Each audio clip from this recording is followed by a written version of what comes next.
বর্তমান বিএনপি সরকার দেশের স্বার্থের চেয়ে ভারতের স্বার্থ রক্ষায় বেশি মনোযোগী বলে অভিযোগ করেছেন জামায়াতে ইসলামীর সেক্রেটারি জেনারেল অধ্যাপক মিয়া গোলাম পরোয়ার। তিনি বলেছেন, আওয়ামী লীগের পতনের পর বিএনপি নতুন করে পুরনো ফ্যাসিবাদী রাজনীতির পথ তৈরি করছে, দেশের স্বার্থবিরোধী শক্তিগুলো আবারও সক্রিয় হবার অপচেষ্টা করছে।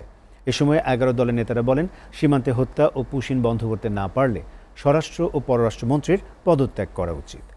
হাসিবুল ইসলাম শান্তর প্রতিবেদনে দেখুন বিস্তারিত।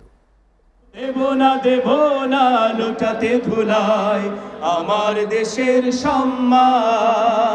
ভারত কর্তৃক বাংলাদেশে পুশ ইন, সীমান্ত হত্যা ও নির্যাতনের প্রতিবাদে ঢাকার শাহবাগে বিক্ষোভ মিছিল ও সমাবেশ করেছে 11 দলীয় ঐক্য।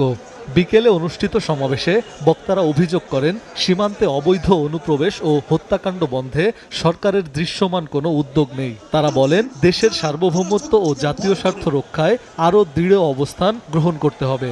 নির্বাচনের পূর্বে বিএনপি বলেছিল মদিনা সনদে দেশ চালাবে, মনে আছে?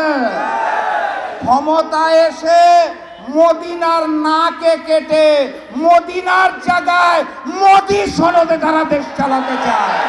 মোদির পুতুল সরকার বাংলাদেশে পতন হবে, শিলংয়ের সেই ঘেটুপুত্র সালাউদ্দিনের পতন হবে, আমেরিকার পুতুল পুত্র সেই ফরেন মিনিস্টার খলিলের পতন হবে।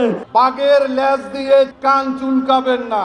এই দেশ শাহজালালের দেশ, এই দেশে হিন্দুত্ববাদী আগ্রাসন আমরা মেনে নেব না।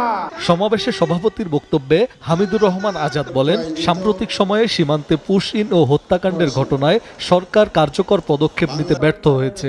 দেশের মানুষ বিজিবির সাথে সীমান্ত রক্ষায় সচেতন ভূমিকা পালন করলেও সরকার ভারতের স্বার্থ রক্ষায় বেশি ব্যস্ত।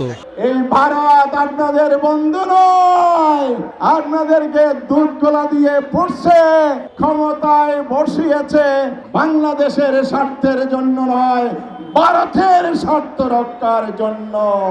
ভারতের অখণ্ডতাকে বাংলাদেশ সম্মান করে, তাই ভারতকেও বাংলাদেশের স্বাধীনতা, সার্বভৌমত্বের প্রতি সম্মান, শ্রদ্ধা দেখাতে হবে।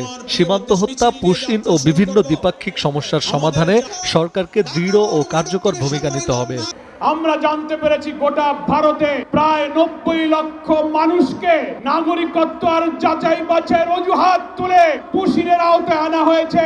আমরা পরিষ্কার বলতে চাই, আমাদের বীর বিজিবির সৈনিকেরা সীমান্তে যে সাহসিকতার পরিচয় দিচ্ছেন, সীমান্তবর্তী প্রায় 32টি জেলার বীর জনগণ এই পুশিনকে তারা প্রতিরোধ করতে শুরু করেছে। সীমান্ত হত্যা ও পুশ ইন বন্ধ করতে না পারলে এবং সীমান্তবাসীর নিরাপত্তা নিশ্চিত করতে ব্যর্থ হলে সংশ্লিষ্ট মন্ত্রীদের দায়িত্ব ছেড়ে দিতে হবে। পাশাপাশি দেশের স্বার্থ ও অখণ্ডতা রক্ষায় আন্দোলন অব্যাহত রাখার ঘোষণা দেন তারা। হাসিবুল ইসলাম শান্ত, SA TV, ঢাকা।